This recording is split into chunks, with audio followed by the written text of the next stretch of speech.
Hello everyone. Now we will discuss about three-phase AC circuits. So in this unit, first what we will study is what is three-phase, how it can be generated, what is the necessity and advantage of three-phase over single-phase. Right? First of all, generation of a sinusoidal wave, sinusoidal three-phase AC wave. First, we will go through the same wave which we discussed in single-phase AC, how a single-phase AC sine wave is generated. As you already know, when a conductor is placed in a magnetic field and when it will be rotated from 0 to 360 degree, it will result in a single phase sinusoidal waveform. Such three conductors, if I place one after the other, which are phase displaced from each other by 120 degree, because 360 degree for three phase can be divided into 120 degree each at every instant. So by doing so, if R is the first phase, Y is the second phase, B is the third phase, then R, Y, B will be phase displaced from each other by 120 degree. So by doing so, we can get this waveform called three-phase AC waveform. Here you can see, if R is the first wave, which is starting from 0, then it will reach its positive maximum at 90 degree, come back to 0 at 180, it reaches its negative maximum at 270, and it reaches to 0 again at 360 for 1 cycle. So as I was telling you, if R is the reference phase, then Y phase supposed to be lagging R phase by an angle of 120 degree. Here you can see, if R is started at 0, then Y is supposed to start at 120 degree. It starts at 120 degree lagging. Again for 90 degree it will reach positive maximum, next 90 degree it will reach 0, next 90 degree it will reach negative maximum, and next 90 it will reach 0 again. And B phase compared to R, it is lagging by an angle 240, whereas compared to Y it is lagging by an angle 120. Here you can see, if R is started at 0, Y is started at 120, and similarly if you see B here, it's supposed to start at 240 lagging, correct? So with respect to Y it is 120 degree, with respect to R it is 240 lagging. Again positive 0, negative 0. This is how a three-phase sine wave can be generated.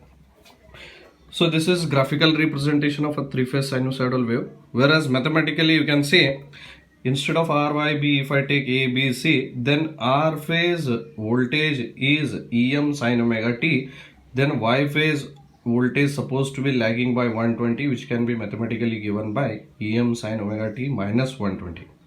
So with respect to R phase, the B phase supposed to be lagging by an angle 240, which can be mathematically given by Em sin omega t minus 240. That is what it is being explained here. A three-phase supply is a set of three alternative quantities displaced from each other by 120 degree electrical. Three-phase wave is already shown. Instead of R, Y, B, we can take it as phase A, phase B, phase C. Okay, and it has been mentioned that compared to phase A, phase B is displaced from 120 degree electrical or lagging. Phase C is lagging by an angle of 240, and mathematically it can be given by Em sin omega t, Em sin omega t minus 120, Em sin omega t minus 240. The phasor diagram also you can see. The phasor diagram can be drawn as it is.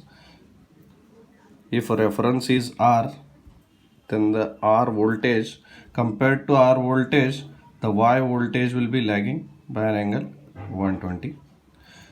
With respect to Y, the B is supposed to be lagging by 120,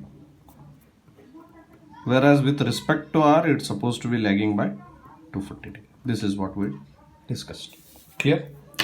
Now we will see what is the necessity of going for three phase and what are the advantages of three phase compared to single phase system. Okay, so I will just highlight the points of advantages of three phase over single phase. There is a comparison kind of statements.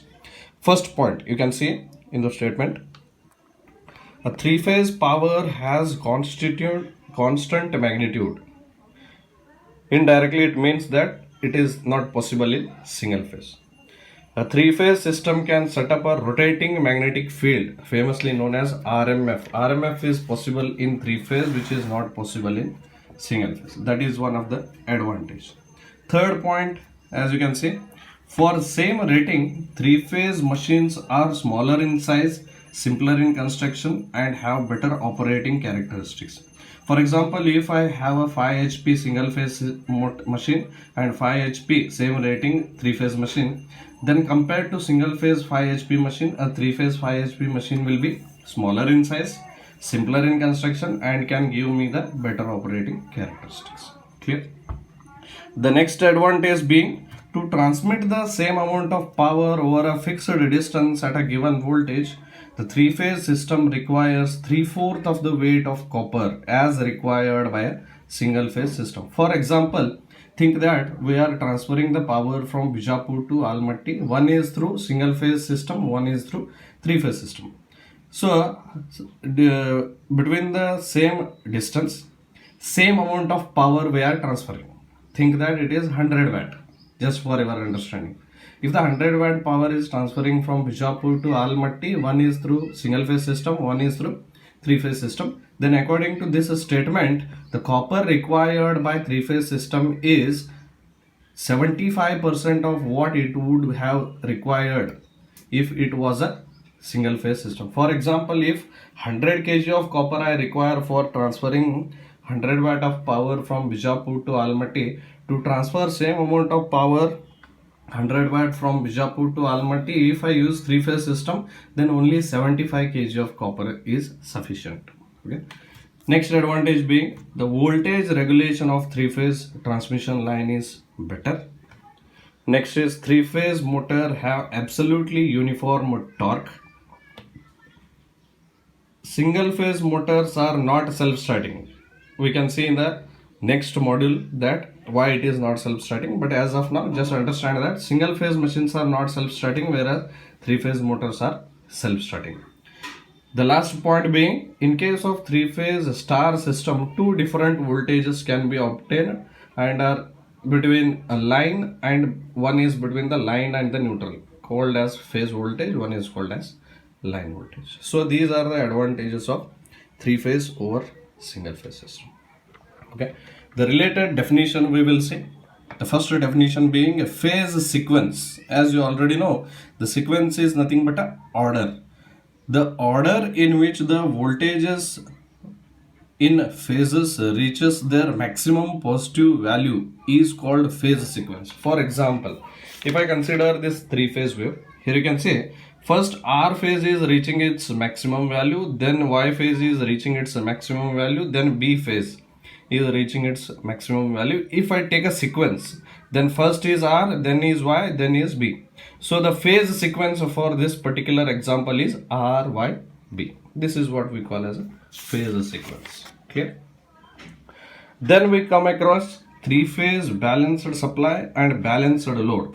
What type of supply we call as balanced supply is when a balanced generating supply where the three phase voltages are equal and the phase difference is 120 degree. If EA, the voltage of A phase or R phase, the voltage of B phase or Y phase, the voltage of C phase or B phase equal in magnitude and are phase displaced from each other by 120 degree electrical, then such a supply we call as balanced supply. Clear? Then comes balanced load. So if the voltage is balanced and if the load is same for R, Y, B with the form of impedance, then the current will also be same, because the current will be voltage divided by the impedance for each of the phase. So if voltage is same, if the impedance of all the three phases are same, then the current will also be same. So such a load which results in same amount of current in all the three phases is called as balanced load. Okay. Then comes two types of voltages which is possible only in AC, as we mentioned in the advantages also, that one is called as phase voltage, one is called as line voltage. First we will see what is a phase voltage. For three phase system, as I was telling you, there used to be three phases. Let it be R phase, let it be Y phase, let it be B phase. Let the terminal be A1, A2, P1, B2 and C1, C2. Here you can see R phase, Y phase and P phase, and lastly one will be the neutral. As I told you already that for a transmission line, if you observe by the side of the road, there used to be 4 wires. Three will be the phases in sequence, R, Y, B will be the phases, and one will be the neutral. For single phase system, out of 3 phases, one phase will be taken, one neutral will be taken. Whereas for 3 phase system, all the 3 phases and the neutral will be taken. Clear? So now we will see the definition of phase voltage and line voltage. The phase voltage is nothing but if I consider a voltage between one of the phase and the neutral. Here I am considering B phase and the neutral. This voltage is called as phase voltage. Or even I can consider between R and neutral. R phase and neutral, or similarly Y phase and neutral. So in general, the voltage between one of the phase and the neutral is called as phase voltage. Clear? Then comes line voltage. What is a line voltage? Is the voltage between any two lines. We have R, Y, B as 3 lines. Now we have seen the phase voltage is the voltage between one of the phase and one of the neutral. So similarly, if I consider a voltage between any two lines, either it may be RY, either it may be YB, or it may be BR. The voltage between any two lines among the 3 is called as line voltage. So this phase voltage and line voltage are very, very important for the topics what we are going to discuss further. Okay. So this is all about the definitions related to 3-phase system. Thank you.